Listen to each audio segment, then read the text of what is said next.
Como le digo en la palabra del Señor que dice, y Naamán se fue enojado diciendo, he aquí yo decía para mí, saldrá él luego y estando en pie invocará el nombre de Jehová su Dios y alzará su mano y tocará el lugar y sanará la lepra. Entonces esta palabra que nos habla acerca de un capitán sirio que tenía, por decirlo de alguna manera, en estos tiempos muchos galardones, eh, tenía todo, o sea, tenía una buena posición, era consentido del rey, tenía un puesto de privilegio, Amén. tenía todas las regalías que una persona desearía en esta vida. Pero dice que este hombre, a pesar de todo lo que tenía, la condición económica que poseía, el rango que poseía en el ejército del rey de Siria, tenía una enfermedad y esa enfermedad no tenía sanidad. No podía ser sano, o sea, podía él ofrecer todos los recursos que tenía, pero él no podía ser sano porque no existía la sanidad para la lepra. Entonces la lepra, si ustedes saben, es una enfermedad que da a la carne y el hombre se va muriendo en vida. O sea, la carne de la persona se va pudriendo y va cayendo. Y dice que a los hombres que estaban enfermos con lepra los envolvían con unos trapos para que esto retardara un poco. Y eran apartados también del lugar. Por lo tanto, lo que le esperaba a este hombre era después andar, si es que ya no andaba envuelto en estos trapos que se llamaban los trapos de inmundicia. Cierto que a eso en alguna parte de la Biblia nosotros nos comparan con trapos de inmundicia. Cuando salga eso, usted ya sabe que eran los trapos con que se envolvían a las personas que tenían lepra. Entonces dice que estas personas cuando ya estaban enfermos los sacaban de su familia, del pueblo, los dejaban apartados para que no contaminaran a otros. Y eso era lo que le esperaba a este general después de haber ganado grandes batallas. Esta batalla no podía ganarla por mucho esfuerzo que él hiciera. Por más que quisiera, por más que fuera el escogido del rey, no podía ganar esta batalla porque no estaba en sus manos. Esta batalla ya estaba perdida una vez que se le declaró. Pero vino una luz de esperanza porque dice que ellos, los sirios, invadieron Israel y llevaron cautivo a algunos. Dentro de los que llevaron cautivo había una jovencita que le servía a la esposa de este general y esta niña le dice que en el pueblo de Israel había profeta que podía sanar a este varón. Y entonces dice la palabra de Dios que él le fue a decir al rey lo que le habían dicho y el rey hizo cartas para el rey de Israel para que se las presentara. Y entonces dice que Naamán, o sea, envían las cartas al rey y el rey dice, ellos me están buscando pleito a mí porque ¿quién soy yo? ¿Acaso soy Dios que pueda darle vida a este hombre que tiene esta enfermedad? O sea, todos ya entendían que él ya no tenía vida, él ya se estaba muriendo, o sea, tenía una fecha de vencimiento, por decirlo así, establecida. ¿Cierto? Es como cuando hoy en día le dicen a alguien usted tiene cáncer y el mundo se le viene encima porque es difícil salir invicto de esa enfermedad. Y dice que al rey le envían, ¿cierto?, las cartas y el rey rasga sus vestiduras porque lo que pensó él, me quiere declarar la guerra. Un país grande, ¿cierto? Un país que tenía muchas formas de invadirlo y vencerlo. Pensó que él estaba usando esta estrategia para poder declararle la guerra porque obviamente el rey no le podía sanar. O sea, muy rey de Israel podía hacer, pero no estaba en las manos de él sanar a nadie. Él no era tampoco profeta, ni tampoco era el sumo sacerdote, ¿cierto? Entonces no sacaban nada con decirle a él que esta persona estaba enferma. Pero dice que esto escuchó Eliseo, ¿cierto? Que era el profeta en ese tiempo, y Eliseo le dijo que lo mandaran a su presencia y lo iba a sanar. O sea, no le dijo ahí voy a ver, voy a clamar a Dios y si Dios puede hacer la obra, puede hacer el milagro, a lo mejor lo sana. Probemos. Amén. No dijo así, sino que dijo que lo enviaran a la presencia de él para que Dios le sanara. Amén. Y eso es lo que muchas veces a nosotros nos falta, el tener la convicción de que Dios todavía en este tiempo hace milagros. Amén, gloria a Normalmente Dios. la mayoría decimos, si nos preguntan si Dios hace milagros, decimos sí, sí hace milagros, decimos, pero ¿para qué le vamos a molestar por cosas tan pequeñas? Y esperamos, ¿cierto?, a que sea una enfermedad que ya no tiene vuelta atrás para decir, bueno, dejémoslo en las manos de Dios. Pero nosotros tenemos para ejercitar la fe, ejercitemos con las enfermedades más pequeñas. Amén. O sea, si viene alguien con dolor de cabeza, impongamos las manos. Amén. Si viene alguien y no va a ser tan grave que le impongan las manos a alguien que tiene dolor de cabeza, a menos que esto sea más, que sea indicio de algo más grave. Pero si viene alguien enfermo del estómago, imponga las manos. Y así vamos, ¿cierto?, practicando la fe en el día a día. ¿Cuándo practicamos la fe? Cuando ya le dijeron los doctores que ya no había vuelta atrás. Entonces nosotros recurrimos a la oración y a pedir la oración y dejamos de lado a Dios en todas las etapas de nuestra vida. Nos acostumbramos, ¿cierto?, a vivir de acuerdo a lo que dicta el mundo, ¿cierto? Vivimos, cuando usted le pregunta por qué ve las noticias, y dice, no, es que tengo que estar informado. ¿Informado de qué? O sea, si usted escucha las noticias, ¿puede cambiar algo de lo que le dicen en las noticias? ¿Puede transformar una ley que se promulgó hoy? No puede hacerlo. O sea, saber que existe esa ley, pero más de eso no le va a ayudar. Pero usted sabe que en todo esto que muestran en las noticias, a usted también lo van condicionando. ¿Para qué? Lo que le decían delante. Antes de ir a acostarme, ¿qué es lo que hago? Repasar. ¿Qué es lo que vi? Las noticias. ¿Qué vi en las noticias? Malas noticias. Entonces me acuesto con el pensamiento de que todo está mal y que todo es un caos. Que nadie puede arreglar ese caos.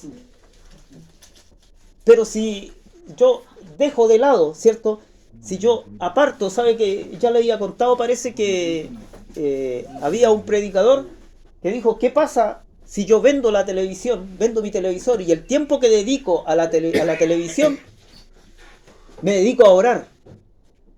Vendió la televisión y se puso a orar. Y dice que después él empezó a ver milagros y escribió hasta un libro con profecías. No recuerdo el nombre en este momento, pero es un pastor famoso, es un pastor en realidad, un pastor norteamericano. Y eso pudo hacerlo, ¿por qué? Porque terminó con aquello que le estaba enfermando la mente, si esa es la verdad. O sea, a la final uno enferma la mente cuando ve la televisión abierta. Y cuando usted ve el internet va a ver, ¿cierto? Lo que usted ve, eso es lo que el internet le entrega. Como le digo siempre yo, el internet no trabaja solo, al azar, sino que va buscando lo que a usted le gusta y eso es lo que le va mostrando repetidamente, ¿cierto? Tiene un buscador que está dedicado para usted. O sea, los bots que se llaman, van siempre a buscar lo que a usted le gusta. No es que llegue cosas en particular al teléfono y me salió. No, si me salió. No es así, sino que usted hizo una búsqueda y eso se va repitiendo en YouTube, en TikTok, en Facebook. Usan los mismos algoritmos. Entonces, cuando nosotros vemos este tiempo, ¿cierto?, en que no existía eso, y menos existía todavía, bueno, voy a ir a una clínica particular a ver qué me dicen ellos. Sino que nada más, no le quedaba nada más que recurrir, ¿cierto?, al profeta. Entonces dice que fue donde el profeta y esperó que lo recibieran como lo recibían a él en todas partes. ¿Cómo reciben a un general? Yo me acuerdo que cuando estaba en el servicio, hace años atrás, venía el general de la escuela, el coronel de la escuela de alta montaña, y los formaban a todos, hasta la persona que hacía, hasta el que barría, lo ponían a todos en formación ahí en el patio, y llegaba el coronel y tocaba las trompetas, y todos cuadrados, y todos rindiendo honores a la bandera, al general y a todos. Entonces, nada más quería que hicieran algo así similar con él, porque el rango, él venía de un país poderoso, ¿cierto? Y era el general de los generales. Entonces esperaba que el profeta saliera y se cuadrara y le dijera que hiciera una oración especial por él. Pero dice que no hubo nada de eso. O sea, ni siquiera salió a recibirlo, imagínense. La decepción del general que estaba acostumbrado a tantos honores, y ni siquiera salió a recibirlo el profeta. Le dijo al criado, mira, oye, ¿sabes qué? Anda y dile al general que viene ahí que vaya y se bañe en el río. Imagínense cómo quedó la autoestima de ese pobre hombre por el suelo. O sea, no tenía una vergüenza total. Si están acostumbrados a los honores y a todas esas cosas, y ni siquiera salió a recibirlo. O sea, ni siquiera salió a saludarlo siquiera. Mandó al criado. No dice aquí que era Jaycee, así que no sé si era Jaycee o no. Sí, era Jaycee. Entonces sale el criado a recibirlo y le dice que se vaya a bañar al río Jordán.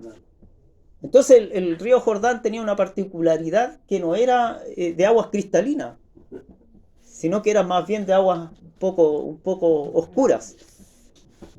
Y entonces obviamente un general de su rango, de su categoría, le dice, no será mejor que yo me vaya a mi lugar donde yo vivo y allá está el río Farfán y no me acuerdo cuál otro, y me bañe en ese río, si es lo mismo, o sea, río con río es lo mismo, ¿no?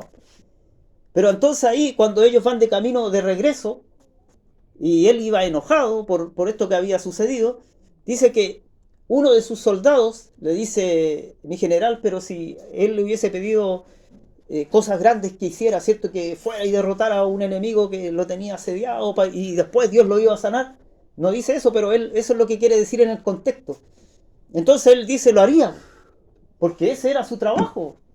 O sea, si a él le decían que fuera a pelear y fuera aguerrido y después de eso le iban a devolver de acuerdo a su capacidad, él lo hubiese hecho. Él no hubiese tenido temor. Él hubiese partido a pelear y hubiese traído a sus hombres y hubiera ido a pelear con cualquiera porque estaba su salud, su vida de por medio. Y su vida estaba todo junto, o sea, estaba su familia, su esposa, debe haber tenido hijos también, los criados, todo lo que había ganado en las batallas, todo lo que es económico, ¿cierto? Y cuántas veces nosotros miramos siempre lo que nos falta nomás, lo que nos falta. Dice que no voy a contar la historia porque me va a alargar mucho, pero hay la historia de un hombre que le faltaba una moneda de oro para completar las 100 y dice que era totalmente, lo sacó de la alegría que él siempre tenía, pero otro día les voy a contar la historia. Entonces, ¿por qué? Porque muchas veces nos concentramos en lo que nos falta. A veces tenemos el 99% para ser feliz y por ese 1% que nos falta no somos felices, ¿cierto? Si nosotros pudiéramos contar todo lo que tenemos y decir, en realidad es tan poco lo que me falta que me voy a dedicar a ser feliz, y no podemos, porque hay algo que nos falta. Y dice que la alegría del hombre no proviene de lo que está afuera, sino que dice que viene de lo que Dios ha completado dentro de nosotros. Entonces a veces lo que nos falta más es la relación con Dios. Y la relación con Dios, sabe que increíblemente a veces viene en el ayuno. A mí no me gusta hacer ayuno, pero esto no es para vanagloria ni nada. Sabe que llevo como 3 días sin comer nada sólido. Lo único que he hecho es tomar 11. Y en el trabajo he estado comiendo la sopa que dan, que hace un pocillito, porque sabe que cuando el cuerpo tiene fuerza, el cuerpo anhela muchas cosas. Vienen muchos deseos, vienen muchos sentimientos, muchas cosas se apoderan de uno. Pero cuando el cuerpo está debilitado, cuando la carne está debilitada, cuando a la carne le faltan las fuerzas, entonces es el espíritu el que empieza a tomar el control de su vida. A mí no me gusta pasar hambre, yo soy honesto, no me gusta quedarme sin almuerzo, no me gusta, imagínense, y trabajando más encima. Pero yo le digo que si usted quiere en realidad tener victoria en las cosas de Dios, tiene que hacer el sacrificio, tiene que esforzarse, tiene que buscar a Dios, porque si hay algo, la salvación viene por gracia, o sea, usted no tiene que hacer nada. Pero si usted quiere una relación sincera con Dios, si usted quiere ir conociendo a Dios, si usted quiere aferrarse a las promesas de Dios, entonces tiene que hacer a un Dios más real en su vida. Porque si sigue viéndolo por allá, por arriba, por el cielo, ¿cierto? Arriba de una nube, y esa nube lo tapa más encima, va a ser difícil que usted pueda llegar a una estatura en que tenga la seguridad de que Dios va a transformar su vida y su corazón, en que va a transformar a su descendencia. Yo quisiera, ¿cierto?, que todo lugar donde yo vaya sea transformado por Dios, que aquellas personas, ¿cierto?, que la población Yungay, ¿cierto?, conocieron la droga, no la conozcan nunca más y que puedan ver lugares mejores todavía. Sabe que a pesar de todas las cosas, el lugar donde vivimos en la población Yungay es una taza de leche comparado con otros lugares. Hay lugares que son más tristes, más desolados. Hay lugares que da pena el verlos. Cuando yo me fui a San Bernardo conocí una realidad distinta. Una realidad en que yo le pedía a Dios cada día, amén, que el Señor les mostrara otra realidad a esos jóvenes, para que esos jóvenes anhelaran otra realidad. que pudieran ver parques, que pudieran ver parques y que los cuidaran. Así es. Cuando en la Amén, granja gloria a empezó Dios. el alcalde, ¿cuánto que se llama el alcalde que había antes? El alcalde Arregada empezó él a hacer jardines. Los primeros jardines no duraron ninguna cosa. Lo hicieron tira. Pero ya como a la tercera vez que plantó jardines, ya la gente los fue cuidando. Se dieron cuenta que había diferencia entre tener un jardín bonito, con árboles, y no tener nada. Así tiene que ser también la vida de nosotros. O sea, Así cuando es, Dios va hermoseando nuestra vida, entonces la gente se da cuenta de que usted tiene algo distinto, algo diferente. Así es, Señor. No se quede con lo que le dicen la gente, sino que usted siga buscando de parte de Dios, porque finalmente usted, yo, somos los que realmente sabemos cómo está nuestra condición delante de Dios. Amén. Entonces, para este general, ¿cierto? Amén. Para esta persona, para este personaje que estamos viendo hoy, para este general que tenía todos los honores y había recibido todos los honores de parte del rey, ¿cierto? Que era la persona más importante en su vida, a los demás no le importaba porque todos los demás estaban hacia abajo. El rey era el que estaba acá arriba. Para ellos no existía, por lo menos el Dios de nosotros no era el Dios de ellos. Entonces, todos los demás estaban para abajo. Naamán era un hombre importante, por lo tanto los demás no le importaban. Entonces, por eso imagínese usted, ahora cuando el profeta no sale a recibirle, ¿usted cree que el profeta lo hizo porque sí? El profeta lo hizo porque Dios tiene que haberle dicho, ¿para qué? Para probar si Naamán realmente iba a obedecer o no. Entonces, al escuchar la voz de este soldado que iba con él, le hizo caso. ¿Cuántas veces nosotros decimos, a veces vamos a la iglesia y decimos, ¿qué voy a aprender de este si este sabe menos que yo? ¿Cierto? Entonces, si yo vengo con esa disposición a la iglesia, no voy a aprender nada. Pero si yo vengo con la disposición Amén, gloria a Dios. de lo que se lea en la escritura, Dios me va a entregar algo, yo me voy a ir con algo a mi casa. Yo me voy a ir a mi casa y por último en mi casa yo voy a meditar en la palabra y Dios me va a entregar una palabra para mí de igual manera. Así es, Señor. Y en el mensaje siempre hay algo que Dios entrega, una pauta a veces, un pensamiento, una palabra llama la atención y uno empieza a buscar. Hubo una vez que yo me hice una pregunta porque toda la gente le hace la misma pregunta a uno, le dice, pero Dios puede perdonar a alguien que mata a otro y Dios puede perdonar a alguien que ha sido malo, malo, malo. Y uno tiene que decir que sí, ¿cierto? Es el discurso que le enseñaron a uno. Los pastores le enseñaban eso, los hermanos predicadores le enseñaban que Dios perdonaba los pecados, y es así. Entonces yo cuando un día me preguntaron eso, y yo me quedé meditando en verdad, y dije, ¿será verdad o no? Y dije, porque siempre dice que existe la restitución, ¿cierto? O sea, si yo robaba, ya no robo más, trabajo, y comparto de lo que trabajo, ¿cierto? De esa manera restituyo lo que quité, ¿cierto? Pero ¿y alguien que mata, cómo restituye? Entonces yo me hice la pregunta, o sea, todos estos pensamientos los tenía yo dentro de mi cabeza, y entonces empiezo a buscar y escucho un himno que se llama Sublime Gracia. No sé si alguien lo ha escuchado. Entonces y en inglés se llama Amazing Grace. Entonces ese himno me llamó la atención por la letra que tenía. Entonces, cuando busco quién lo había escrito, y decía que se llamaba John Newton. Y John Newton había sido un pirata que traficaba gente. Malo. Era tan malo que los piratas le tenían mala por malo. Imagínense cómo era de malo. Y esto yo no estoy exagerando si lo dice la historia de él. Entonces, le tenían mala porque hablaba mal, imagínense, que es lo que salía de su boca. Entonces dice que cuando vio que su vida estaba en peligro, él de hecho murió mucha gente en sus manos mientras él las trasladaba de un continente a otro. Entonces dice que cuando él vio que su vida iba a morir, cuando vio que su vida iba a perecer arriba de ese barco, dice que se arrodilló en la cubierta y pidió misericordia. Y dice que Dios tuvo misericordia. Y se detuvo la tormenta, la tempestad que había se detuvo. Y él se asombró. porque Dios había escuchado a ese pecador. Y la vida de ese hombre se transformó y terminó siendo un pastor anglicano. Entonces ahí estaba la respuesta para mi vida. O sea, Dios puede perdonar a todo el que ha pecado. Él, la forma en que restituyó, tuvo que contar, escribir su vida, su biografía. Y ahí contar todo lo que pasaba en un barco cuando trasladaban todo, con lujo de detalle. ¿Para qué? Para que se estaba debatiendo la libertad para los esclavos. Y no habían podido ganar, estaban empatados, no podían ganar para que en Inglaterra se liberaran a los esclavos. Y con el testimonio de él pudieron ganar los votos necesarios para que se diera libertad a los esclavos.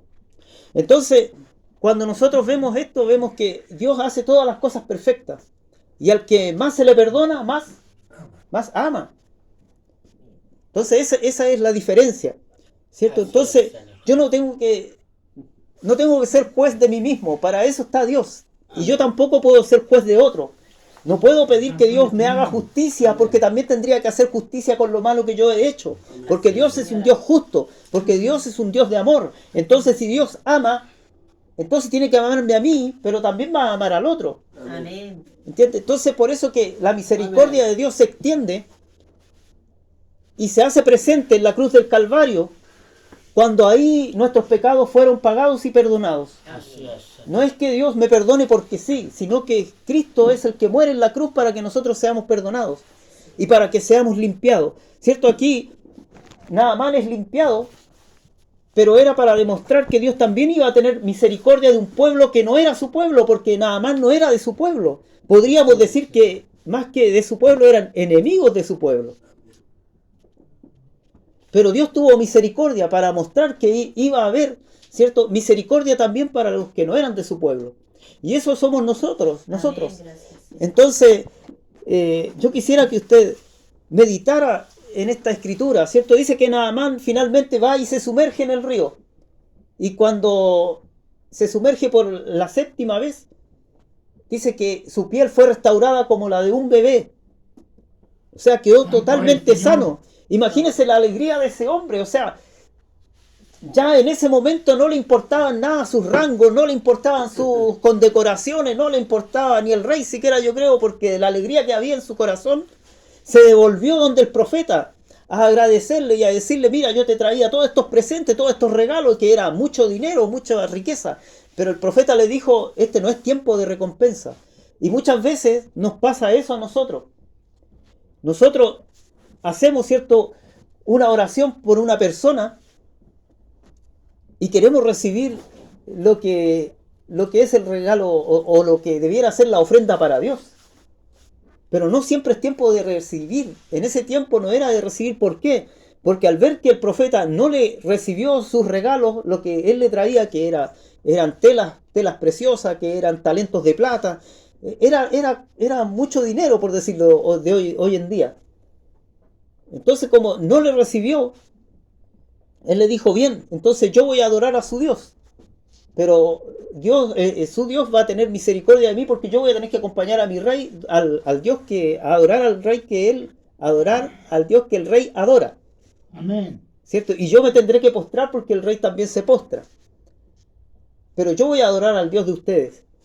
¿Entiendes? Yo estoy parafraseando para que usted pueda ir entendiendo cómo se desarrolló esta palabra. Entonces, este hombre que había venido lleno de su capacidad, ¿cierto?, a presentarse delante del profeta, al final termina en humildad total, reconociendo que la voz de Dios era la que había hablado a través de él, reconociendo que había solo un Dios que podía sanar al hombre y transformarlo, porque al momento que sanó su cuerpo, también sanó su alma y su corazón, porque cuando se fue de vuelta, ya no era el mismo que había llegado a presentarse delante del profeta. Y entonces eso sí, si este hombre, que no era conocedor de la palabra, que no era conocedor de las tradiciones de Israel, pudo ser transformado de esa manera, ¿por qué nosotros, que conocemos en parte la Escritura, no podemos ser transformados de igual manera? ¿Cierto? ¿Por qué a nosotros no nos puede chocar ese camión blanco y dejarnos como debiera dejarnos? O sea, si a usted lo choca un camión blanco, ¿cómo lo deja? Lo transforma por completo, o sea, que hay irreconocible. Entonces Dios no es más grande que ese camión blanco. Amén. Entonces debería en nosotros haber un cambio en nuestra vida, pero nosotros de verdad tenemos que tener honestidad en nuestro corazón. Quizás estamos esperando el milagro al igual que este hombre, ¿cierto? Que Naamán. Quizás estamos esperando porque finalmente algo tocó su corazón, las palabras de este joven que le aconsejó que le hiciera caso. Y él va y se sumerge, ¿cierto? Quizás la primera entró, salió y estaba igual. Pero a pesar de eso, hizo las otras 6 veces hasta completar las 7 y cuando salió vio el resultado. Cuando yo voy más allá, ¿cierto? De lo que a mí me mandan, cuando a veces no quiero obedecer la orden que me dice, ¿cierto? Cuando a veces no quiero a lo mejor hacer el ayuno, cuando a veces no quiero a lo mejor levantarme a orar, cuando a veces no quiero pasar la prueba que estoy pasando, cuando no quiero tampoco pasar por el desierto. Pero entonces, ¿cómo Dios va a transformar mi vida? ¿Cómo Dios la va a cambiar? Entonces a veces uno pasa dificultades, pero no sabe cuál es el propósito final. Porque los caminos de Dios son tan distintos a lo que nosotros percibimos. Es tan extraño, ¿cierto? El proceder de Dios para con nuestra vida, porque Él conoce hacia dónde va nuestra vida. Nosotros solamente somos caminantes en la senda que Dios nos ha trazado. Pero Dios es el que conoce de dónde nosotros partimos y a dónde está nuestro punto final. Me decía el otro día un compañero de trabajo, me decía, porque él me conoce hace años, o sea, llegamos juntos a trabajar, él llegó un día después. Entonces me conoce hace muchos años. Y entonces él me decía, oiga, pero su vida ha sido media complicada. Dijo, ¿estás seguro que está bien o no? Entonces le digo, es que lo que pasa, le digo yo, que este es un camino que al final lo que importa, le digo yo, es la meta. Es la meta. Quizás en el camino van a pasar muchas cosas. Pero lo importante es la meta, es hacia dónde yo voy. Tener claridad hacia dónde yo voy. ¿Cierto? Si a mí me dicen usted tiene que llegar a Arica, entonces tengo que emprender el rumbo hacia el norte. ¿Cierto? ¿A qué me voy a ir a dar la vuelta hacia el sur y después voy a...? No, pues. Tengo trazado algo, pero en el caso de nosotros no somos nosotros los que trazamos nuestra ruta. Es Dios el que traza la ruta en nosotros. Y nosotros los que tenemos que obedecer. Si nosotros obedecimos, como le digo, o como lo hizo Naamán, va a haber un resultado, va a haber un cambio, va a haber una transformación. Y cuando nosotros empecemos a ver esa transformación, también nos vamos a alegrar. También va a haber gozo en nuestro corazón. Pero tiene que empezar por dar el paso primero. Tienen que haber pequeños cambios, ¿cierto? A lo mejor, como le decía, a lo mejor no voy a poder hacer un ayuno completo. A lo mejor lo que le decía el otro día, hay un libro de Gille Ávila que hacía ayuno hasta de 40 días. Dice que si usted quiere empezar a hacer ayuno, haga uno por mediodía. Pero ore en ese ayuno. Amén. Haga oración. O sea, a lo mejor va a dedicar hasta las 12 del día, pero se levanta, no sé, a las 9 de la mañana, 10, 11, 12, 3 horas ahí orando. A lo mejor no va a poder orar las 3 horas, pero permanezca en posición de escuchar, de oír, de clamar. Y después, si puede orar otro ratito, ore otra vez. Y así hasta las 12 del día. Apártese para el Señor. Son 3 horas. Y va a empezar a ver cambios en su vida. Va a empezar a transformar su pensamiento, a cambiar su perspectiva. Va a empezar a notar otras cosas que en el día a día a lo mejor no se notan, que no se ven. Pero que sí Dios va a ir despertando en usted el deseo de buscar en la palabra de Dios, de escuchar palabra de Dios, de escuchar alabanza, de transformar, ¿cierto?, lo que escuchaba hasta hace un tiempo por aquello que Dios le está ofreciendo ahora, ¿cierto? Entonces cuando vemos, ¿cierto?, que este hombre dice, entonces dice que cuando él ya fue cambiado, transformado, dice que él se volvió y agradeció, ¿cierto?, al varón de Dios. Y ahí dice que, bueno, después la historia dice que Jesse no aguantó la tentación y fue a buscar las riquezas. Entonces a veces cuando nosotros estamos con nuestra mente no en las cosas de Dios, sino que en las riquezas, no vamos por buen camino. Dice que Jesse pudo quedarse con lo que Naamán le había ofrecido al profeta, con parte de ello, a través de una mentira.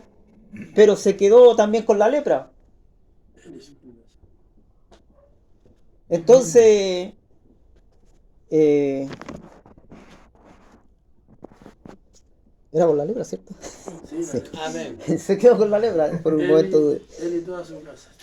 Y su heredad, o sea, todos ellos. Entonces, cuando nosotros vemos esta situación, nos cuesta a veces el poder poner el límite, hasta dónde está la gracia de Dios para yo poder recibir lo que Dios me quiera entregar, ¿cierto? Recibir de lo que he hecho, ¿cierto? Porque muchas veces la gente en agradecimiento dice, oye, te quiero regalarte algo, porque no, y uno le dice, no, es que tú tienes que dar la gracia a Dios.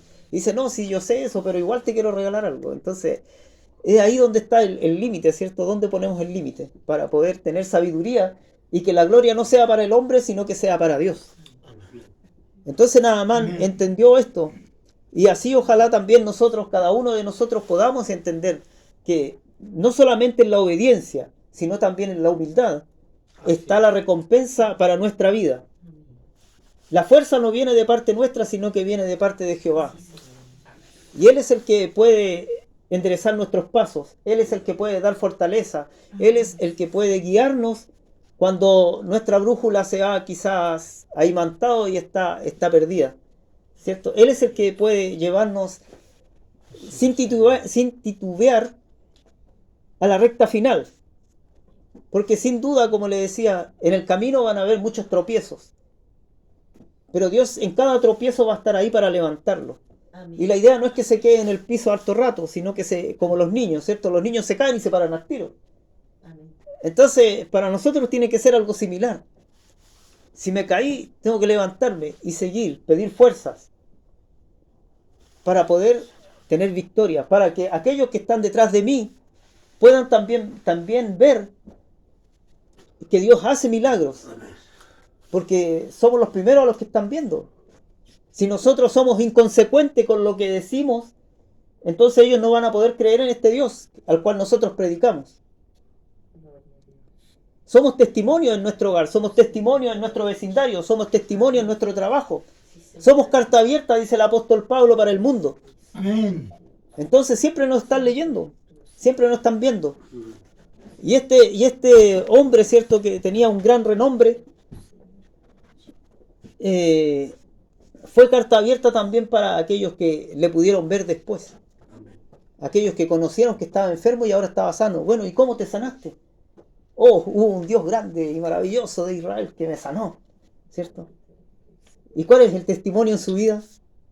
Hay un Dios grande y maravilloso que sanó. Hay un Dios grande y maravilloso que me invitó, que me habilitó, me sanó, restauró mi vida, me levantó del pozo donde estaba, me abrió las nubes cuando todo estaba nublado, cuando todo estaba gris. Dios vino y me abrió las nubes otra vez y brilla el sol en mi vida. Gloria a Dios para siempre. Y esa ha sido la palabra para este día, que el Señor añada revelación a su palabra y usted pueda seguir como Naamán y sea valiente también y pueda entender que muchas veces nosotros tenemos una coraza, ¿cierto? Y la coraza que tenía Naamán no le sirvió de nada contra la enfermedad. Y muchas veces nuestra coraza no es como la del ejército a lo mejor, pero no sé, a veces son corazas de enojo, de resentimiento, que son las que Dios quiere que uno se quite. Naamán tuvo que desvestirse para meterse al agua. Sacarse su armadura para sumergirse, ¿cierto? Ahora dirá, ¿por qué no se podía meter con la armadura? Porque en ese tiempo era de cuero, era un cuero duro, entonces era difícil que se metiera con la armadura al agua. Entonces, para nosotros igual, pues, antes de entrar al agua, ¿el agua qué es lo que representa? El agua representa a Cristo, ¿cierto? Entonces, para sumergirme yo en Cristo Jesús, el Señor, tengo que quitarme la armadura. ¿Cuál es la armadura esa que me pesa? ¿Cierto? A lo mejor pena, tristeza, amargura, resentimiento, soledad. No sé, hay tantas cosas que usamos nosotros como armadura en la que nos escondemos de los demás. Y esa hay que sacarla. Y solamente Dios puede sacarla. Así es, Señor. A través de oír su voz. El joven que le habló a Naamán representa a Dios. cuando nosotros escuchamos la voz de Dios, entonces empezamos a sacar lo que nos está haciendo difícil el caminar. No es un camino fácil. Hay personas que dicen que es un camino fácil. Yo no le podría decir que es fácil. Para mí ha sido difícil muchas veces. Más de alguna vez me ha costado mucho seguir el camino. ¿Sabe? Cuando yo empecé, y a dar por terminado, cuando yo empecé el camino, hubo una pastora, una hermana, muy consagrada a Dios. Y ella me dice: hermano Gerardo, usted tiene ganado el cielo, lo único que tiene que hacer es perseverar nomás. ¿Y sabe qué pensé yo? Dije, ¿cómo va a ser tan fácil? Dije yo. Y después, con el paso del tiempo, me voy dando cuenta que permanecer es complicado. Vienen problemas, dificultades, hablan mal de usted, le dicen cosas que no son verdad, algunos las creen, otros no las creen. Pero siempre va a haber alguien que se va a levantar en contra suyo. Entonces ahí es cuando se hace difícil permanecer. Lo que yo encontraba en ese momento que era tan sencillo, cuando van pasando los años encuentro que es la realidad. Cuesta permanecer. Pero si usted permanece, tenga por seguro que siempre va a estar la protección de parte de Dios con usted.